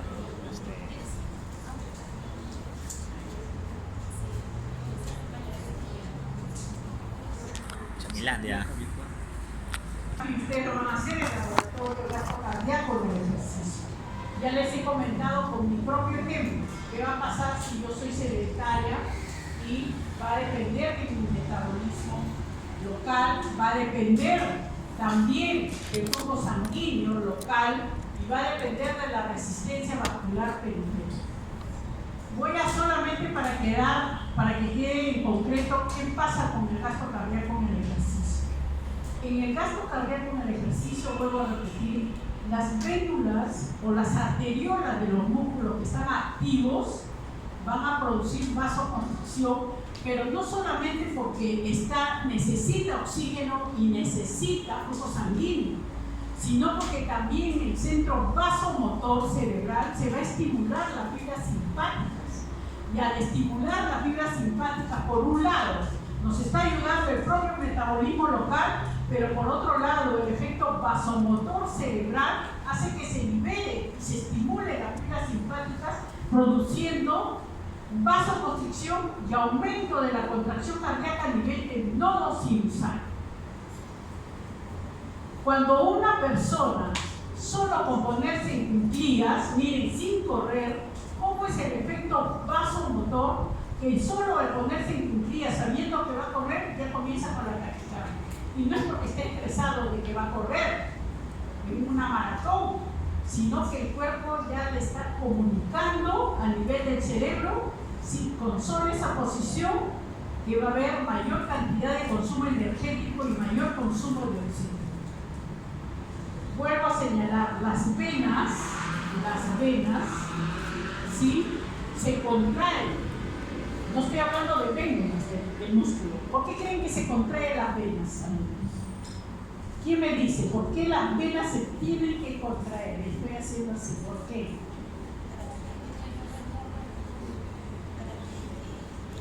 Para que se oxigene, ¿no? Ella dice para que suba más, estás por ahí. Mayor, ¿pero por qué? ¿Por qué?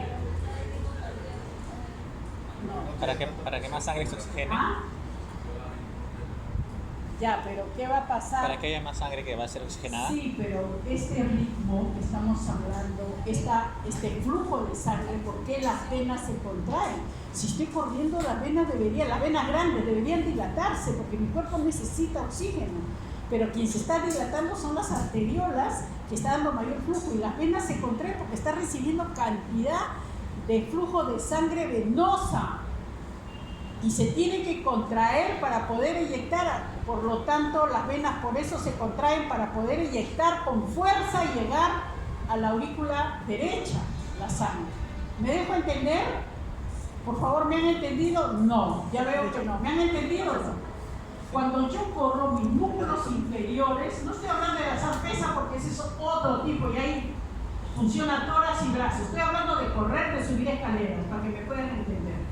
Mis arteriolas se contraen, pero mis arterias, la aorta, ¿sí? mis vasos coronarios, cerebral, no se tocan. Solo las arteriolas del músculo activo que en ese momento está haciendo ejercicio se está contrayendo. Pero las venas, ¿sí? En vez de relajarse, porque en un ejercicio las vénulas se relajan, se dilatan, se están contrayendo las venas con la finalidad de poder llevar esa sobrecarga de volumen extra. Si mi corazón recibe 6 litros todos los días, al subir las escaleras va a recibir 10 litros. ¿Cómo va a afectar? Gracias a esa contracción venosa. ¿Ya me dejé entender? Por eso que se contraen las venas, por estimulación también adrenérgica, hace que se contraigan las venas. Sin embargo, como la fisiología es tan sabia, mientras que las arteriolas se están contrayendo, ¿no?, a nivel de los músculos activos y las vénulas se están dilatando con la finalidad de poder dar mayor irrigación en esa zona, con la finalidad de poder tolerar el ejercicio que uno puede tolerar, porque el ejercicio extremo cualquiera no lo tolera. ¿No han notado ustedes que llega un momento en que ya no pueden, que hay dolor, inclusive a nivel de diafragma por la hiperventilación, que las piernas comienzan a claudicar y a adormecerse cuando ya uno no puede más? ¿Han sentido? ¿Por qué? Porque ya está claudicante, ya no pueden más salvo la que ¿qué deportista? Vuelvo a señalar, Guyton dice que hasta 40 litros por minuto puede recibir, pero en el ejercicio va a haber estimulación simpática, va a haber todo lo concerniente a también estimulación parasimpática, liberación noradrenérgica, adrenalina, noradrenalina, activación de receptores alfa y beta. Son 10 minutos, doctora. Ya. Bien, vamos a continuar el día miércoles. Voy a pasar mi